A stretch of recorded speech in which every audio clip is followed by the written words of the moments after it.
Approximately 4 computers now have primary control of critical vehicles. All right, everybody, thanks for joining us here at the trenches. We were down in the trenches all fucking week and easily found out how unprepared we all were. To start off with, CPS Energy, San Antonio. Holy fuck. Well, come to find out, it was ERCOT. Is that what it was? They're like in charge of the energy grid for Texas, or is it more of a federal thing? So it's not federally funded. It's actually a private organization. ERCOT is kind of like, what they do is they take consumers and private agencies and they all jumble them all together. And apparently their system went down. So we have this mess. So well, the weird thing is that the whole time I'm thinking, like right at the beginning, where power surges going throughout, and I know a lot of people had it worse than I did. Our power went out like a total of 16 hours straight, and then but the times where they were doing the rollouts, we were getting like 2 minutes here, 3 minutes per hour here, which was kind of stupid. And all I could think about in the beginning was like, somebody's getting fired. Like somebody's getting fired. And I started thinking about it like from a military perspective. If you're like on a FOB, a forward operating base, and fucking power goes down for the whole FOB, you're like, some fucking top brass is gonna get relieved. But man, talk about a shitty situation. First of all, we didn't have FOBs with power. No? No, man, we're on the fucking sticks. Well, you know what I'm fucking saying. You're operating something. I mean, Yeah. even if it's all freaking radio, I guess, yeah. So how did you deal with generators. it? How was it? How was it for you, personally? For me, I was fine. How was your wife? Terrible. Found out she is not a person I'd want to be in the trenches with. She's not a Texas warrior woman? Because, oh my God. I mean, I know we're all warm-blooded fucking animals, but Jesus Christ, you can get a chill every now and then. But she just became so unreliable. There was no function in her. And I'll tell you, so case in point. Okay. This was like in the, and I say the heat of it all, right? To lack of a better phrase. It was cold as fuck. How cold was it inside your house?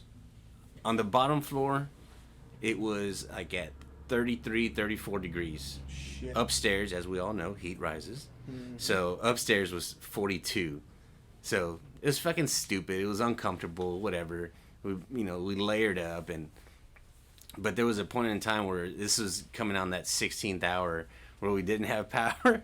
And my wife's sitting there downstairs in front of the fireplace. There was no firewood, so the gas fire is just going. So there's not really a lot of heat, but there's something. She's bundled up in a fucking blanket and just sitting there like miserable. And I look over at one point and I just see a single tear. I was like, that did not happen. First of all, no, it did happen. I'm telling you, followed by more tears. And then I'm like, why are you crying? She's like, I'm just so uncomfortable. I'm so miserable. And I'm like, oh my God. And even my little boys over here trying to comfort her and shit. And I want to burst out laughing, but I'm like, God damn it, man. I was like, you got to move around. You got to warm up. And she wasn't having it. Was this during the day or already? Yeah, this was during the day because at night is when the power went out. It was like 9 o'clock the previous night. Mm-hmm. It went out like at 9:02 or something. And I was like, it'll come back on later on. No, we slept through that bullshit and it was terrible. Blankets didn't help. I don't know. I was down in Brownsville, Texas, and luckily we lost power for about 2 hours. And that was it. Oh, man. So we were nice and toasty the rest of the day. But I did contact my sister-in-law in Austin, and she was showing me temperatures downstairs, 36 degrees. Yeah. And so how long was she without power? She went without power for the duration. For 3 days, she was without power. That sucks, man. Yeah. So we're texting back and forth, and we're trying to troubleshoot. She doesn't have food. She doesn't have water. She doesn't have heat sources. There's no gas in the apartment complex. So she was pretty much in a bad way. It's not like she can leave anywhere. So we ended up, doing like the old NASA movies where they're trying to figure out what supplies she has in the house. And we're back here in Bronzeville, like engineers trying to figure out how we can get at least heat into the house. So we came up with this Without burning it down. Without burning it down, of course.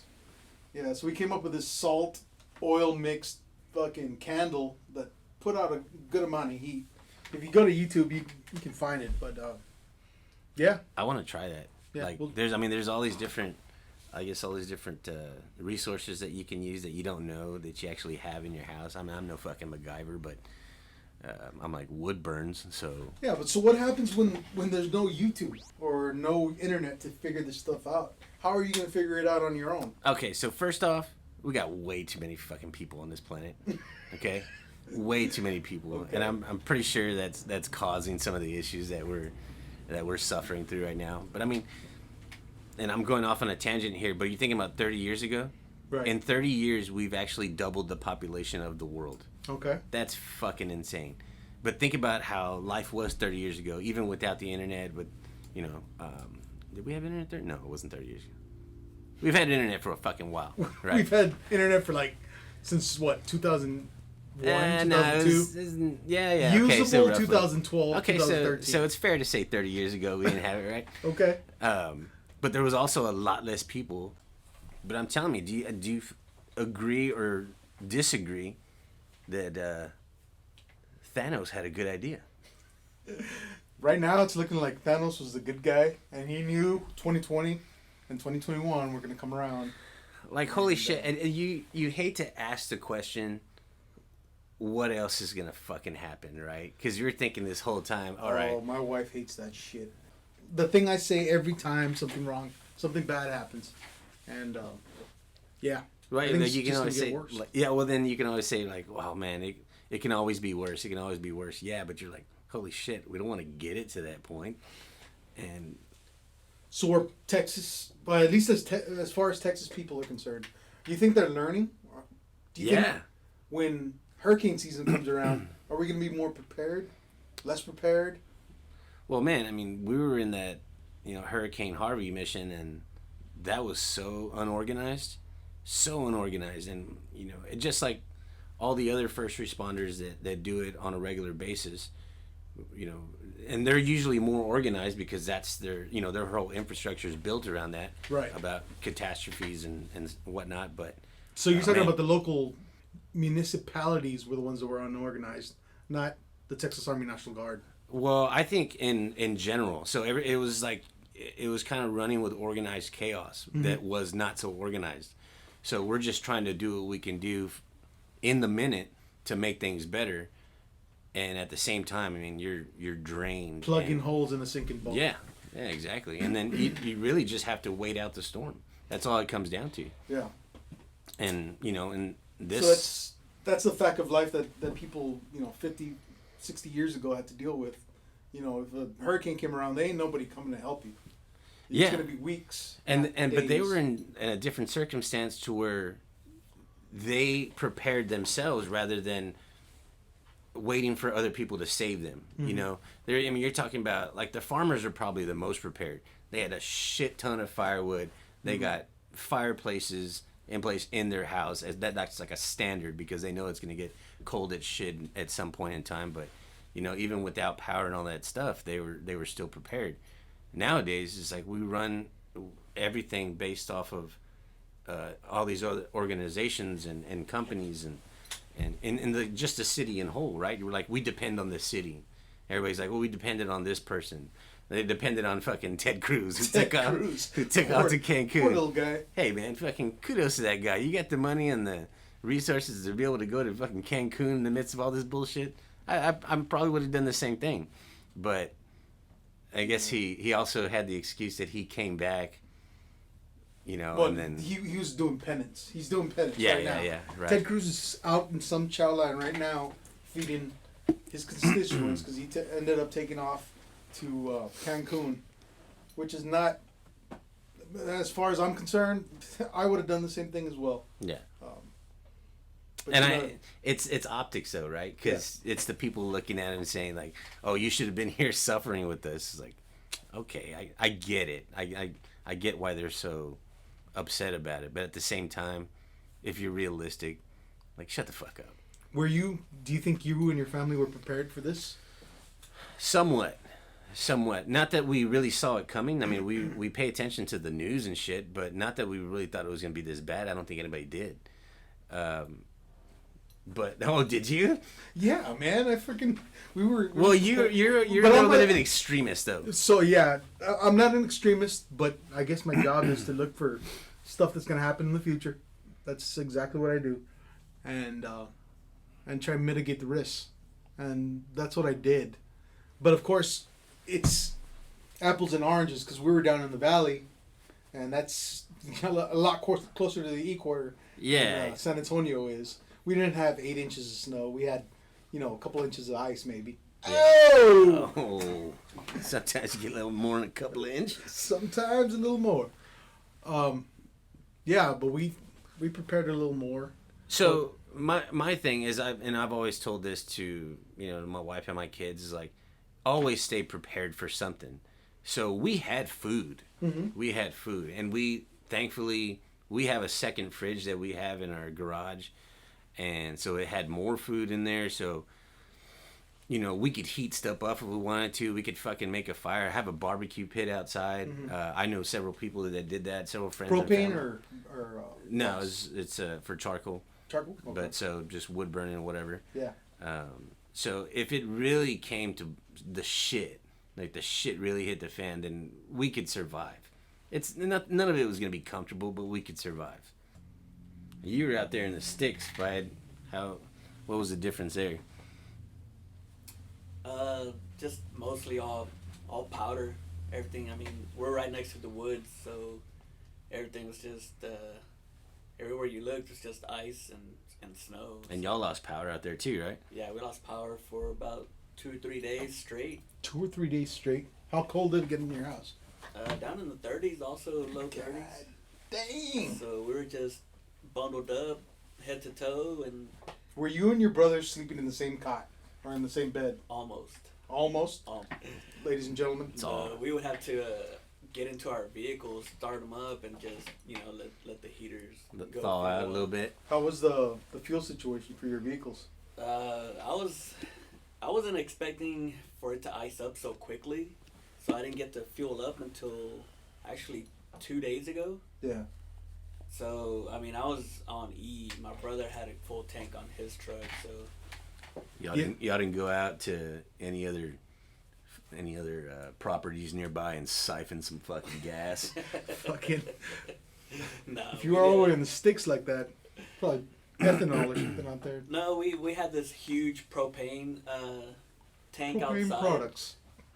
So that helped out with the cooking and everything. We had plenty of food and water, so but Yeah. we didn't have any running water and we didn't have any electricity. So I thought of the whole propane thing, and then I remembered somehow it creates carbon monoxide in the house. yeah, Mm. I don't really know anything about it because Yeah. I don't really fuck with it. But it would have been my fallback thing, and it probably would have killed us all. Yeah, just We would just have a all house died. full of 10 dead Mexicans. There's not 10. Shit. There's not 10 Mexicans in my house. Well, racist. I know at this time it's a crazy point in time, so families joining together. You know what? That's the worst part of it. I didn't really. That your family was I joining? couldn't. Well, no, I couldn't. I couldn't check on my family. Mm. A lot of them had lost internet connection. You can't. You don't know what's going on out there. You can't really drive to their locations. Right. It was on that part. I think we were really uncoordinated. There's nothing that you can really do. I mean, what do? Ham radio, smoke signals. There you go. There you go. There you go. That's all you got. Go back to the basics. And if there's fucking Indians on your reservation, then you'll be okay. But nobody else understands what the fuck's going on with the smoke signal. Yeah. No. So I mean, we haven't learned from COVID. COVID was the freaking toilet gate. Now the snowpocalypse ended up. We ended up making the same mistakes again. It seems like everyone's talking about people were going down to Walmart, HEB, and stealing or getting more than they needed and going home. But that's not how I figured it. I figured what I've been hearing online is places are like Walmart. They're built to have a set amount of people, an average amount of people coming in per day. Yeah, retail for that area. Right. Right. And because you got other options out there. You got restaurants. People aren't going to go to Walmart every day, so they average it out. So to see shelves empty, how did that make you feel? Well, and then we talked a little bit about this off air because what I didn't really realize is how much stuff that they were throwing out because the coolers went out. Oh yeah. And I was thinking, because I saw so many people at H-E-B during this time, and I'm like, there's no fucking power at this H-E-B. Why are they all there? Well, they're just waiting, and they're trying to get in there to get food and do all that stuff. And then the next time that I go in there, I'm like, oh, it was all these motherfuckers that ran the shelves and took everything. But no, they actually had to throw this stuff away. And so you're talking about all the frozen vegetables, all those frozen items, everything gone, all the meat, everything gone. So it gets counted as a loss, and insurance covers it. Yeah. That's kind of a messed up system, though. Yeah, it sucks because it still has some shelf life, but they can't, by regulation or whatever, they can't officially sell it or even give it away to the people. I'm like, I'll fucking stand in the back of the goddamn H-E-B and just toss it in my truck. I'll be all right. It would behoove them. It would behoove them. It would behoove them to put something back there like a pallet and say, this is the stuff we're throwing away, but not really throw it away. You know what I mean? But, and then at the same time, it's like, if everybody had a little bit of something, and I know other people were more fortunate than others, but if you're prepared somewhat and you always have those items at your house, then you're going to be able to last for a week. Like, this wasn't a huge thing where it's going on for weeks and weeks at a time. That's more understandable to where you get in a panic mode. Right. But this was like a 3-day thing, really, before you can officially get on the roads. I really want to hear what the explanation is behind ERCOT, that they were seconds or minutes away from losing the grid for 6 months. Right.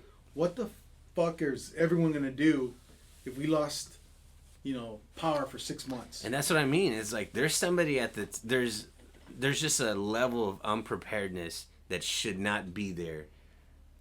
When you have further. I'm talking about like the top brass of these energy companies and stuff like that. Like, man, you're supposed to be able to do this. You're supposed to be prepared for all this shit. Extreme weather conditions are a reality.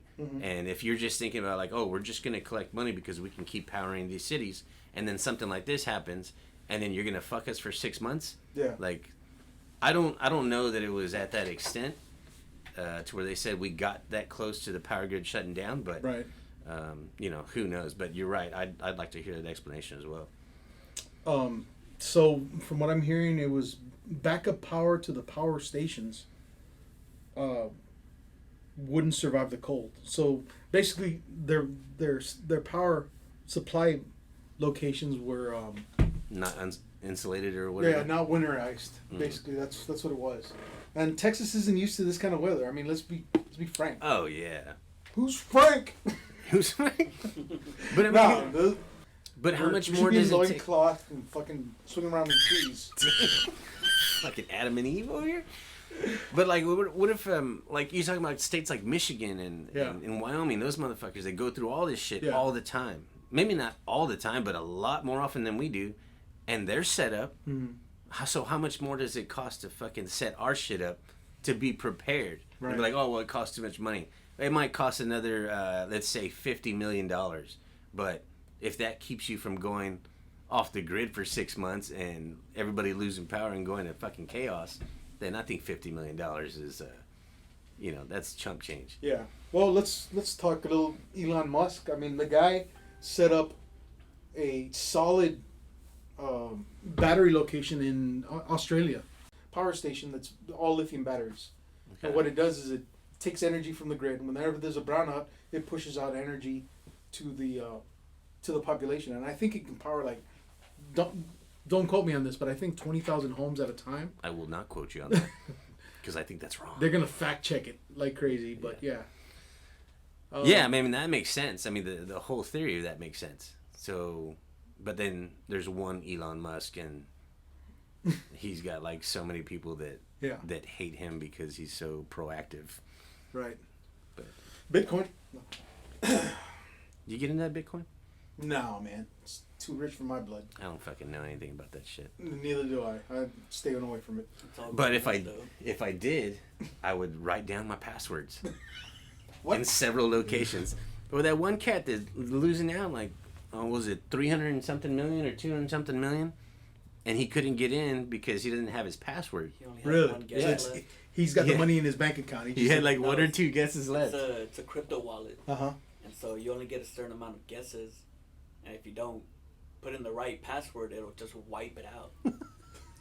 So How shitty is Damn. that? he had one guess left, and if he doesn't put it in right, Now, does Oh! he loses everything. So, but isn't there...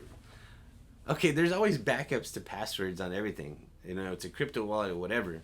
But, like, can't you contact the fucking, Bitcoin themselves and be like, hey, I'm locked out. I'll give you all my information over the phone, online, whatever. I just need my password. I need you to reset it. So how many times can he do it now? How many times does he have left? He has one guess left. Yeah, I He's would. still I with would. one pi- guess? I would Oh, I tell don't a know. hacker like, That's what here's I'm $1 saying. million if you can unlock this freaking passcode for me. And I wouldn't tell him to. I'd tell him to, like, you know how you can, when you're typing on your keyboard, there's a log of everything you've ever typed ever on the computer. Yeah, I would tell a hacker to come in there and Yeah. Oh, dude, I'd offer him 20 mil. 20 mil. 20 yeah. mil. Yeah. I mean, that's If nothing. I had man. a sister, I'd probably offer my sister and $20 million. Damn. Okay. Yeah. Do you have a sister? I don't. Oh, you don't? Okay. No. I don't have any sisters either. Ladies and gentlemen. It's all. We would have to get into our vehicles, start them up, and just Speaking of sisters, did you see Disney. Disney's WandaVision? Dude, How are you feeling about it? What episode are you on, first of all? I got very little positive things to say about that. And I say that I'm on episode 5, but it's only because it's taking me 2 weeks to get there. Because I've been trying to battle it out in my head, have some sort of patience to fight through the fucking I Love Lucy theme that they're going through. Come on, man. See, I liked I Love Lucy. Dude, we're like in our 40s, so all of our TV experience has been either Nick at Night or, older stuff that... Yeah, and then kinda makes like sense. those old shows, I used to watch them all the time with my parents because Right. those were the things that they used to watch. And I was like, and they were entertaining, but oh my god! You cannot hate on WandaVision. So you have a complete different opinion than I do I do. about this Wanda series. Tell me why you like it. I love it because I know all the little Marvel spoilers, little Easter eggs that are in it. As do I. I see what they're doing, and I like it. And I've seen all 7 episodes. You're at episode 5. You're a And scumbag. barely getting through it. Why didn't you not see all the other episodes? I know. I okay. So I haven't because I've been fighting my way to get through it. Wait. like Why haven't you seen the episodes? Did So- you have internet? so- Were you fighting through the apocalypse? I didn't have any power. Okay. I couldn't charge my phone, and there was no way I was gonna fucking waste it on watching that shit. So the first 3 episodes, Yeah. I remember I texted you after I saw the 3rd one, and I was like, "Oh my god, this is a shitty ass show." And then I got through the next one or 1.5 or something like Yeah, that. it was like an hour and a half later. You fucking... Yeah, and then I was like, all right, it's kind of good. But it's because they got away from the fucking TV show and they started to do what all the background stuff and how it was leading up to it. That's the shit I want to see. But it's the anticipation, man, and you're trying to get to the fucking end point. But I'm you wanna Tarantino this bitch. Start off from the beginning. go that what you're trying backwards. to do? Go backwards. And go backwards. No. I hate that. I just think that they focus, and so it's not even about that because I just think that they focus way too much on the WandaVision show than they are focusing on the entire story. And I think they're just trying to fucking drag it out. Well, it's cheap. I'm sure it's cheaper to produce a sitcom than a Marvel movie. Which Sure, is basically what they're doing. Disney. Sure, you $1 trillion company.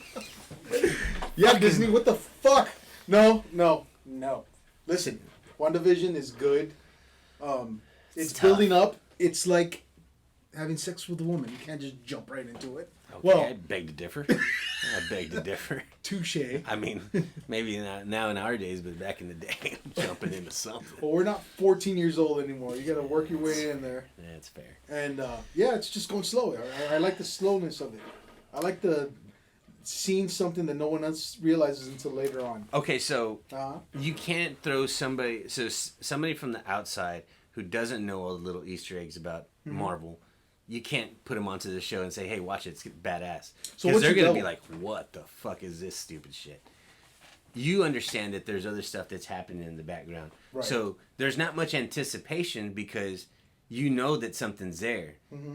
And for them, they're like, if somebody else that doesn't know all that shit, the anticipation is like, okay, wait, I keep hearing that some shit's going to happen. Yeah. It's going to happen. Nothing's happening. I'm still watching the fucking I Love Lucy in color. Yeah, it took me until about episode 2 before I jumped on the bandwagon too. But I appreciate it. I appreciate what they're doing. And apparently there's going to be bigger characters towards the end of this. And once you get past episode 5 and get with the modern age, maybe before next Thursday, we can talk more about it. But as of right now, there's not really anything we can say. I mean, you're only at episode 5. I can give you spoilers. I'm going to tell you what's going on. No, Would you like me to fucking draw it out for you? No. Would you like to draw it out? Because you're a way better artist than any of us in this room are. No, because I'll Fire-eyed, would you like to draw tell a them anything? completely different story. Okay. I think I'm in the middle of the road. I think from listening to y'all, I'm like, I enjoy all the Marvel movies. I'm really into them. And then when I started WandaVision, at first I was like, what is that? I was like, what's going on, right? Like, this is kind of lame. Once you get past the first 2 to 3 episodes, then I got vested into it, and I was like, I think it's like 2.5 where it kind of turns up. Right. Because that's when I was like, okay, my interest is here. Let me text Benavides and tell him that I'm sorry for threatening his mom and all this stuff. Jesus Christ. Right, and I'm all the way to the end of I'm all caught up. I finished episode 7 last night, so I'm even more intrigued as to what's gonna happen. So you're at episode 7, and your interest has gone up. It's been climbing, like I said, ever since 3, it's just been climbing, and I'm more vested into it. So yeah, I mean, I believe the last 2 episodes should be about an hour long, so hopefully. But it's Doctor going to be an Strange or hour long somebody of shows up. bullshit? Hopefully it's not bullshit. Hopefully it's not WandaVision, which I've seen in the trailers. There's black and white again, so you may lose your mind one more time. But so what I can say is I really like the title. WandaVision? Yeah. Okay. Because it's Wanda and it's Vision, and it's like a WandaVision Benifer. sitcom. Benifer. So I actually really like. I was like, oh, that's kind of clever, but the her sitcom is not so clever. But you know what? I'm sitting there and I'm fucking watching it, and then I'm thinking like they're doing such cheesy acting. Right. And I'm like, what are they thinking about? How they went from doing a superhero movie to where it was all badass and climactic to acting like cheesy fucking 40s stars, TV stars. That's all I'm thinking behind the scenes, and I get taken away from the show because it's so ridiculous. Yeah, but I think it does that's have part its of the, moments. She can switch from. I believe there's you can sit there and if you didn't know what you're watching, you'd think this was like Nick at Night or something. Mm-hmm. You know what I mean? Yeah. And if you switched over again, you think it was Malcolm in the Middle or The Office. Yeah, because it's got that studio audience, or no, it's not the a laugh live tracks. Yeah. Yeah. All right, I guess we can wrap it up. It's You got tough, anything man. else? The next thing that we talk about when we come back, it's gonna be about WandaVision, and it better be good. It will be good. Because I will suffer through it. It's just gonna be tough. All right, Fayed, you got anything? No, I'm just glad the sun's back out, warming up. Things Sun's are going back out, to normal. Yeah, heating up the old ball rack. Thanks for joining us in the trenches, guys. We'll see y'all next time. Bye.